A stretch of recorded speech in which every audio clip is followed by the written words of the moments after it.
Hi friends, welcome to Roshni's world. ഇപ്പോൾ trending ആയി ഇഫ ചിക്കൻ വെച്ചിട്ട് നമുക്കൊരു ഇഫ ചിക്കൻ പോള തയ്യാറാക്കിയാലോ. യൂട്യൂബിൽ തന്നെ ആരും ചെയ്തിട്ടില്ലാത്ത പോള കൂടിയാണ് കേട്ടോ ഇത്. അപ്പോൾ നിങ്ങൾ ഇതൊന്ന് ട്രൈ ചെയ്ത് നോക്കാം. നല്ല സൂപ്പർ ടേസ്റ്റ് ആണ്. ഇഫ ചിക്കൻ ഇഷ്ടപ്പെടുന്നവർക്ക് ഇതെന്തായാലും ഇഷ്ടപ്പെടാതിരിക്കത്തില്ല. ഈ റെസിപ്പി നിങ്ങൾക്ക് ഇഷ്ടമായിട്ടുണ്ടെങ്കിൽ കൂട്ടുകാർക്കും ഫാമിലിക്ക് ഇതിന്റെ ലിങ്ക് ഷെയർ ചെയ്ത് സപ്പോർട്ട് തരാം. പിന്നെ എപ്പോഴും പറയുന്നത് പോലെ തന്നെ ആദ്യമായിട്ട് കാണുന്നവരാണെങ്കിൽ സബ്സ്ക്രൈബ് ചെയ്ത് സപ്പോർട്ട് കൂടെ തരണം. ആദ്യം തന്നെ മുട്ട ഒന്ന് ബോയിൽ ചെയ്തെടുക്കാം. അതിനായിട്ട് 5 മുട്ട ഒന്ന് ബോയിൽ ചെയ്യാൻ വെക്കുന്നുണ്ട്. അതൊന്ന് ബോയിലായി വരട്ടെ. മുട്ട ബോയിലായി വരുമ്പോഴേക്ക് ചിക്കൻ മാരിനേറ്റ് ചെയ്തെടുക്കാം. അപ്പോൾ ഞാനിപ്പോൾ കുറച്ച് ബോൺലെസ് ചിക്കനാണ് എടുത്തത്. ഞാനിപ്പോൾ 2 ടൈപ്പായിട്ടാണ് കട്ട് ചെയ്തത്. ഒന്ന് ഇതുപോലെ കുറച്ച് കട്ടിയോട് കൂടിയിട്ടും പിന്നെ ഒന്ന് ഇതുപോലെ കട്ടി കുറഞ്ഞിട്ടാണ് കട്ട് ചെയ്തെടുത്തത്. ഇനി ഒരു ബൗളിലേക്ക് 2 ടേബിൾ സ്പൂൺ മുളക് പൊടി, 1/4 ടീസ്പൂൺ മഞ്ഞൾപ്പൊടി, ഗരം മസാല പൊടി, കുരുമുളക് പൊടി, പിന്നെ ചെറിയ ജീരകം പൊടിച്ചതും കൂടെ തന്നെ അരമുറി ചെറുനാരങ്ങ പിഞ്ഞതും ചെറിയ പീസ് ഇഞ്ചി ചതച്ചതും 4-5 അല്ലി വെളുത്തുള്ളി ചതച്ചതും 2-3 ടേബിൾ സ്പൂൺ തൈര് കൂടെ ചേർത്ത് കൊടുക്കാം. ആവശ്യത്തിനുള്ള ഉപ്പും ഇട്ട് കൊടുക്കാം. എന്നിട്ട് ഇതെല്ലാം കൂടി ഒന്ന് നന്നായിട്ടൊന്ന് മിക്സ് ചെയ്ത് യോജിപ്പിച്ചെടുക്കാം. പിന്നെ ഇത് മിക്സ് ചെയ്യുമ്പോൾ അത് കുറച്ചൊന്ന് ലൂസായി കിട്ടണമെന്നുണ്ടെങ്കിൽ കുറച്ചുകൂടെ തൈര് ചേർത്ത് കൊടുക്കാം. ഇനി തൈര് നല്ല പുളിപ്പുള്ളതാണെങ്കിൽ കുറച്ച് വെള്ളം ചേർത്തിട്ട് മിക്സ് ചെയ്തെടുക്കുന്നതാണ് നല്ലത് കേട്ടോ. എൻ്റെ കുറച്ച് പുളിപ്പ് കൂടുതലുള്ളതുകൊണ്ട് കുറച്ച് വെള്ളമാണ് പിന്നെയും ചേർത്ത് കൊടുത്തത്. ഇനി സാധാരണ നമ്മൾ ചിക്കൻ എങ്ങനെയാണോ മാരിനേറ്റ് ചെയ്തെടുക്കല് അതേപോലെ തന്നെ ഇതൊന്ന് മാരിനേറ്റ് ചെയ്തിട്ട് ഒരു 1/2 മണിക്കൂറെങ്കിലും റെസ്റ്റ് ചെയ്യാൻ വെക്കാം കേട്ടോ.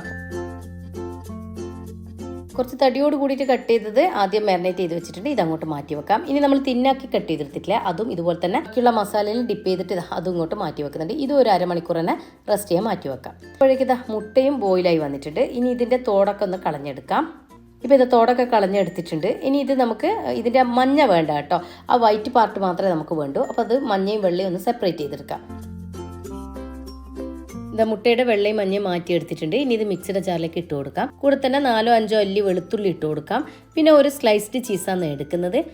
നിങ്ങൾക്ക് വേണമെങ്കിൽ 2 വേണമെങ്കിൽ ചേർത്ത് കൊടുക്കാം. ഞാൻ മുട്ടയൊക്കെ ചേർക്കുന്നില്ലേ, പോള ആയതുകൊണ്ട് തന്നെ ബൈൻഡായി കിട്ടാൻ എന്തായാലും മുട്ട വേണ്ടി വരും. അപ്പോൾ അതൊക്കെ കൂടുമ്പോൾ ഹെവി ആവേണ്ടെന്ന് കരുതിയിട്ട് 1 ചേർത്ത് കൊടുത്തത്. ഇനി 2 ടേബിൾ സ്പൂണോളം ഫ്രഷ് ക്രീം ഇട്ട് കൊടുക്കാം. 1 ടീസ്പൂൺ കുരുമുളക് പൊടി ഇട്ട് കൊടുക്കാം. ഇനി 1/4 കപ്പ് പാലും ആവശ്യത്തിനുള്ള ഉപ്പും ഇട്ട് കൊടുക്കാം. അതുപോലെ ഇല്ലേ, 1 നുള്ളു പഞ്ചസാരയും 4-5 ടേബിൾ സ്പൂൺ ഓയിലും കൂടെ ചേർത്ത് കൊടുക്കണേ. അതിന്റെ ക്ലിപ്പ് മിസ്സായി പോയതാ കേട്ടോ, എന്തായാലും ചേർക്കണേ. ഇപ്പൊ ഇതാ ഇഫ ചിക്കന്റെ ക്രീമി സോസ് ഇവിടെ റെഡി ആയിട്ടുണ്ട്. ഇതുപോലെ വേണം കേട്ടോ കൺസിസ്റ്റൻസി കിട്ടേണ്ടത്. അങ്ങോട്ട് മാറ്റി വെക്കാം. ഇനി ഒരു ബൗളിലോട്ട് 3 മുട്ട പൊട്ടിച്ച് ഒഴിച്ചു കൊടുക്കാം. 1 ടീസ്പൂൺ കുരുമുളക് പൊടി, ആവശ്യത്തിനുള്ള ഉപ്പും പിന്നെ കുറച്ച് മല്ലിയില കൂടി ഇട്ട് കൊടുക്കുന്നുണ്ട്. മല്ലിയില നിങ്ങൾക്ക് എത്രത്തോളം വേണം അതിനനുസരിച്ച് കൂട്ടുകയും കുറയ്ക്കുകയും ചെയ്യാം കേട്ടോ. മുട്ടയുടെ മഞ്ഞയും വെള്ളയും കൂടി ഒന്ന് മിക്സ് ആയി കിട്ടിയാൽ മതി. നമ്മൾ കേക്കിനൊക്കെ ചെയ്യുന്ന പോലെ പതപ്പിച്ചെടുക്കേണ്ട ആവശ്യമൊന്നുമില്ല കേട്ടോ. ഇനി ഒരു 3 ടേബിൾ സ്പൂണോളം പാലൂടെ ഒഴിച്ചു കൊടുക്കാം. എന്നിട്ട് ഒന്നുകൂടെ ഒന്ന് മിക്സ് ചെയ്തെടുക്കാം. ഇത്രയും വേണ്ടു കേട്ടോ. ഈ ഒരു കൺസിസ്റ്റൻസി ആകുമ്പോൾ നമുക്കിത് നിർത്താം. പാല് കൂടി പോകരുത്, അപ്പം നമുക്ക് ബൈൻഡായി കിട്ടാൻ ബുദ്ധിമുട്ടാവും. ഇനി ഇതങ്ങോട്ട് മാറ്റി വെക്കാം. ഇനി 6-7 ബ്രെഡ് പീസസ് വേണം. ഞാനിപ്പോൾ ബ്രെഡിലാണ് ചെയ്യുന്നത്. ഇത് നിങ്ങൾക്ക് വേണമെങ്കിൽ ചപ്പാത്തിയിലോ പൊറോട്ടയിലോ ഒക്കെ ചെയ്യാം കേട്ടോ. സാധാരണ ഇഫ ചിക്കൻ കഴിക്കുന്നത് പൊറോട്ടയുടെയും ചപ്പാത്തിയുടെ കൂടെയൊക്കെ കണ്ടത്. പോളയാവുമ്പം നമുക്ക് ബൈൻഡായി കിട്ടാനൊക്കെ എളുപ്പം ബ്രെഡ് ചെയ്യുന്ന കേട്ടോ. അപ്പോൾ ഞാനിപ്പോൾ ഈ ബ്രെഡിന്റെ ഈ സൈഡ് വശത്തുള്ള ബ്രൗൺ പാർട്ടൊക്കെ കളഞ്ഞിട്ട് ഇതുപോലെ സ്ക്വയർ പീസസ് ആക്കിയിട്ട് കട്ട് ചെയ്തെടുക്കുന്നുണ്ട്. പൊറോട്ടയിലോ ചപ്പാത്തിയിലോ നിങ്ങൾ ചെയ്യാൻ ഉദ്ദേശിക്കുന്നതെങ്കിൽ അത് മുട്ടയിൽ ഡിപ്പ് ചെയ്തിട്ട് സെറ്റ് ചെയ്തെടുത്താൽ മതി കേട്ടോ. ബ്രെഡ് പീസസ് കട്ട് ചെയ്തെടുത്തിട്ടുണ്ട്. ഇനി ഇതങ്ങോട്ട് മാറ്റി വെക്കാം. ഇനി ചിക്കൻ ഫ്രൈ ചെയ്യാൻ ആവശ്യമായിട്ടുള്ള ഓയിൽ പാനിലേക്ക് ഒഴിച്ചു കൊടുക്കുന്നുണ്ട്. ഞാനിപ്പോൾ ഷാലോ ഫ്രൈ ആണ് ചെയ്യുന്നത്. ആദ്യം തിന്നായിട്ട് കട്ട് ചെയ്ത് ഇട്ട് കൊടുക്കാം. ഇതിൻ്റെ ഒരു വശം ഒന്ന് ഫ്രൈ ആയി വരുമ്പോൾ തിരിച്ചിട്ട് കൊടുക്കാം. അങ്ങനെ തിരിച്ചു മറിച്ച് ഒന്ന് ഇട്ട് കൊടുത്തതിന് ശേഷം ഒന്നുകൂടെ ഒന്ന് അടച്ചു വെച്ച് കൊടുക്കാം. അപ്പോൾ ചിക്കൻ പെട്ടെന്ന് തന്നെ സോഫ്റ്റ് ആയി കിട്ടും കേട്ടോ. അപ്പോൾ ഞാനിതൊന്ന് അടച്ചു വെച്ച് കൊടുക്കട്ടെ കുറച്ച് സമയം. ഇത് കണ്ടോ, ഇപ്പോൾ നന്നായിട്ട് സോഫ്റ്റായി നന്നായിട്ട് കുക്കായി കിട്ടിയിട്ടുണ്ട് കേട്ടോ ചിക്കൻ. ഇനി ഇത് എണ്ണയിൽ നിന്ന് ഇങ്ങോട്ട് കോരി മാറ്റാം. ഇനി ഇതങ്ങോട്ട് മാറ്റി വെക്കാം. ഇനി ഇതും കൂടെ നമുക്കൊന്ന് ഫ്രൈ ചെയ്തെടുക്കാം. അതേ എണ്ണയിൽ തന്നെയാണ് ഞാൻ ഫ്രൈ ചെയ്യാൻ ഇട്ട് കൊടുക്കുന്നത്. ഇതിൻ്റെതും ഒരു സൈഡ് ആയി വരുമ്പോൾ നമുക്കിത് തിരിച്ചു മറിച്ചു ഇട്ടിട്ട് ഒന്ന് സോഫ്റ്റ് ആകാൻ വേണ്ടിയിട്ട് ഒന്നുകൂടെ ഒന്ന് അടച്ചു വെച്ച് കൊടുക്കാം. ഇതും ഇപ്പോൾ നല്ല സോഫ്റ്റായി കുക്കായി വന്നിട്ടുണ്ട്. ഇതും എണ്ണയിൽ നിന്ന് ഇങ്ങോട്ട് കോരി മാറ്റാം. ഇത് നന്നായിട്ട് തന്നെ ഫ്രൈ ചെയ്തെടുത്തിട്ടുണ്ട്. ഇത് അങ്ങോട്ടേക്ക് മാറ്റി വെക്കാം. ഇനി നേരത്തെ മിക്സ് ചെയ്ത് വെച്ച മുട്ടയില്ലേ, അത് ഒന്നുകൂടെ ഒന്ന് നന്നായിട്ട് മിക്സ് ചെയ്തെടുക്കാം.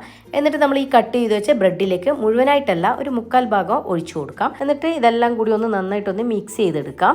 അതുപോലെ നിങ്ങൾ ഈ ബ്രെഡിന് പകരം ചപ്പാത്തിയോ പൊറോട്ടയോ എടുക്കുന്നതെങ്കിൽ നമ്മൾ സാധാരണ ചട്ടിപ്പത്തിരി ചെയ്യുന്നത് പോലെ മുട്ടയിൽ ഡിപ്പ് ചെയ്തിട്ട് സെറ്റ് ചെയ്തെടുത്താലും മതി കേട്ടോ. അങ്ങനെ ചെയ്യാന്ന് പറയായിരുന്നേ. ഇപ്പം മുട്ട നന്നായിട്ട് ബ്രെഡിൽ മിക്സ് ചെയ്തെടുത്തിട്ടുണ്ട്. ഇനി നമുക്ക് സെറ്റ് ചെയ്യുന്ന പാത്രത്തിലോട്ട് കുറച്ച് ഗീയോ അല്ലെങ്കിൽ ബട്ടറോ എന്താ ഉള്ളത് അതൊന്ന് ഇതുപോലെ ഒന്ന് സ്പ്രെഡ് ചെയ്ത് കൊടുക്കാം. എന്നിട്ട് ഈ ബ്രെഡും മുട്ടയും മിക്സ് ചെയ്തത് ഇതിലേക്ക് അങ്ങ് ഇട്ട് കൊടുക്കാം.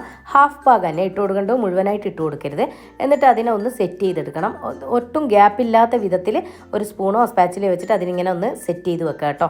സെറ്റ് ചെയ്തതിന് ശേഷം നമ്മൾ കുറച്ച് തടിങ്ങനെ ഫ്രൈ ചെയ്തെടുത്ത ചിക്കനില്ലേ, അത് ഇതിൻ്റെ മുകളിലേക്ക് ഇതുപോലെ ഒന്ന് അടക്കി വെച്ച് കൊടുക്കാം. എന്നിട്ട് കുറച്ച് മല്ലിയില കൂടെ ഇതുപോലെ ഒന്ന് സ്പ്രെഡ് ചെയ്ത് കൊടുക്കാം. ഇനി ഈ ക്രീമി സോസ് സെറ്റ് ചെയ്യുന്നതിന് മുമ്പായിട്ട് ഒന്നുകൂടെ ഒന്ന് മിക്സ് ചെയ്ത് യോജിപ്പിച്ചിട്ട് വേണം ചിക്കൻ്റെ മുകളിലേക്ക് വെച്ച് കൊടുക്കാൻ കേട്ടോ. അതുപോലെ ഈ ക്രീമി സോസ് ഉണ്ടാക്കുമ്പോൾ തന്നെ അധികം ലൂസ് കൺസിസ്റ്റൻസി ആവാതെ ശ്രദ്ധിക്കണേ. ഈ ഒരു കൺസിസ്റ്റൻസി തന്നെ ആക്കിയെടുക്കാൻ നോക്കാം. എന്നിട്ട് ഈ മുകൾ ഭാഗം നന്നായിട്ട് അതൊന്ന് സ്പ്രെഡ് ചെയ്ത് കൊടുക്കാം. സ്പ്രെഡ് ചെയ്യുമ്പോഴും ശ്രദ്ധിക്കുക, അത് പാത്രത്തോട് ചേർന്ന് പോവണ്ട, ഒന്ന് ജസ്റ്റ് ഒന്ന് അതിനോട് തട്ടില്ല എന്നുള്ള രീതിയിൽ സെറ്റ് ചെയ്തെടുത്തോളൂ കേട്ടോ.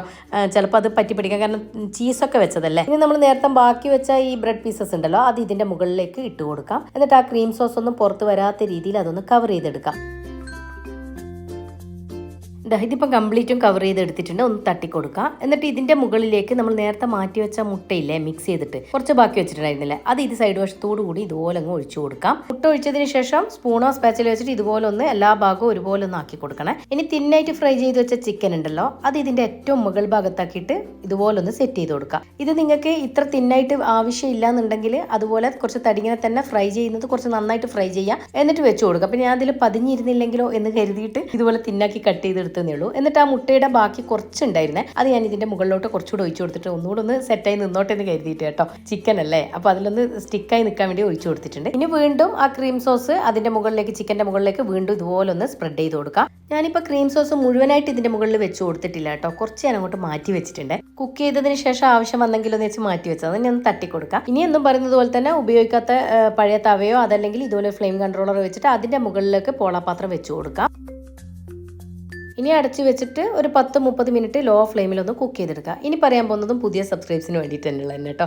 ഗ്ലാസ്സിലിട്ടാണെങ്കിൽ അതിന് റോൾസ് ഉണ്ടാവുമല്ലോ, അപ്പോൾ അത് എന്തെങ്കിലും ഒന്ന് വെച്ച് കവർ ചെയ്തിട്ട് വേണം കുക്ക് ചെയ്തെടുക്കാൻ. പിന്നെ ഓരോരുത്തരുടെ ഫ്ലെയിമിനനുസരിച്ചിട്ട് ഡിഫറൻറ്റ് ഉണ്ടാവും ടൈം കേട്ടോ, അതുകൊണ്ടാണ് ഞാൻ കറക്റ്റ് ടൈം പറയാത്തത്. ഒരു 30 മിനിറ്റിന് ശേഷം ഞാൻ അത് തുറന്ന് നോക്കിയപ്പോൾ കണ്ടോ, സൈഡ് വശമൊക്കെ വിട്ട് വരുന്നുണ്ട് കേട്ടോ. ഞാൻ പറഞ്ഞതുപോലെ ഇതിനി വേറൊരു പാനിലേക്കൊന്നും ഞാൻ ഫ്ലിപ്പ് ചെയ്തിരുന്നില്ല. സാധാരണ നമ്മൾ പോളയൊക്കെ വേറൊരു പാനിലേക്കൊക്കെ ഫ്ലിപ്പ് ചെയ്തിട്ട് അതിൻ്റെ മുകൾ ഭാഗമൊക്കെ കുക്ക് ചെയ്യുന്നില്ല, ഇതിപ്പോൾ ഞാൻ അങ്ങനെ ചെയ്യുന്നില്ല കേട്ടോ. ഇനി ഇത് സെർവിങ് പ്ലേറ്റിലോട്ട് മാറ്റി കൊടുക്കാം. ഇതാ നോക്കിയാൽ അടിവശം ഒട്ടും കരിഞ്ഞു പോവാതെ നല്ല സീൽഡായിട്ട് തന്നെ കിട്ടിയിട്ടുണ്ട്. ഞാൻ അതിൻ്റെ മുകൾ ഭാഗം ഒന്നുകൂടെ ഒന്ന് തിരിച്ചിട്ട് കാണിച്ചു തരാം കേട്ടോ. ഇതാ നോക്കിയാൽ നന്നായി അടിപൊളിയായിട്ട് ആയി വന്നിട്ടുണ്ട്. സൈഡ് വശമൊക്കെ നന്നായിട്ട് സീൽഡായി, അടിവശം ഒട്ടും കരിഞ്ഞൊന്നും പോയിട്ടുണ്ടായിരുന്നില്ല. ഇതില്ലേ ഇഫ ചിക്കൻ കഴിക്കുന്നതിൻ്റെ അതേ ഒരു ടേസ്റ്റ് ഉണ്ടായിരുന്നു. ഇഫ ചിക്കൻ പോലെ ഞാനൊന്ന് പരീക്ഷിച്ചതാണെങ്കിലും നല്ല സക്സസ് ആയി കേട്ടോ. അപ്പോൾ ഇനി ഇതിൻ്റെ മുകളിലേക്ക് ബാക്കി വെച്ച ക്രീം സോസ് ഉണ്ടായിരുന്നില്ലേ, അത് ഇതിൻ്റെ മുകളിലേക്ക് വെച്ച് കൊടുക്കുന്നുണ്ട്. എന്നാലല്ലേ അതിനൊരു ഒറിജിനാലിറ്റി ആയി കിട്ടുള്ളൂ. അപ്പോൾ അതിന് വേണ്ടിയിട്ട് ഈ സമയത്തേക്ക് വേണ്ടി ഞാൻ മാറ്റി വെച്ചതായിരുന്നു കേട്ടോ. അപ്പോൾ ഞാൻ ഇതൊന്ന് കട്ട് ചെയ്ത് കാണിച്ചു തരാം. ഇതാ നോക്കിയേ, ഉൾവശമൊക്കെ നന്നായിട്ട് കുക്കായി കിട്ടിയിട്ടുണ്ട്. പിന്നെ ഓൾറെഡി കുക്കായതാണല്ലോ ചിക്കനൊക്കെ, അതുകൊണ്ട് തന്നെ നല്ല ടേസ്റ്റ് ഉണ്ടായിരുന്നു. ക്രീം സോസ് നിങ്ങൾക്ക് പോരാൻ തോന്നുകയാണെങ്കിൽ കുറച്ചുകൂടെ അതിൻ്റെ മുകളിലേക്ക് വെച്ച് കൊടുക്കുക കേട്ടോ. ഞാൻ പിന്നെ കൂടുതലാവണ്ട എന്ന് വിചാരിച്ചിട്ട് ചീസൊക്കെ ഉള്ളതല്ലേ, അപ്പോൾ അതുകൊണ്ട് ഞാൻ കൂടുതൽ വെച്ച് കൊടുത്തില്ല എന്നേ ഉള്ളൂ. അപ്പം നിങ്ങൾ ഇതൊന്ന് ട്രൈ ചെയ്ത് നോക്കണം. നമ്മൾ ഇഫ ചിക്കൻ തിന്നുന്നതിൻ്റെ അതേ ടേസ്റ്റ് തന്നെയാണ്. ഇഫ ചിക്കൻ പോള ബ്രെഡ് ചെയ്യുന്നതാണോ അതല്ല പൊറോട്ട ചെയ്യുന്നതായിരിക്കോ നല്ലതെന്നുള്ളത് നിങ്ങളുടെ അഭിപ്രായം ഒന്ന് കമൻറ്റ് ചെയ്യണേ. അറിയാനുള്ളൊരു ആഗ്രഹം കൊണ്ട് പറയാനേ. അപ്പോൾ നിങ്ങളിതൊന്ന് ട്രൈ ചെയ്തൊക്കെ ഇഷ്ടമാവുകയാണെങ്കിൽ കൂട്ടുകാർക്ക് ഫാമിലിക്ക് ലിങ്ക് ഷെയർ ചെയ്ത് സപ്പോർട്ട് തരാം. ആദ്യമായിട്ട് കാണുന്നവരാണെങ്കിൽ സബ്സ്ക്രൈബ് ചെയ്ത് സപ്പോർട്ട് തരണേ. അപ്പോൾ പുതിയ വീഡിയോയിൽ കാണുന്നവരിക്കും താങ്ക് യു.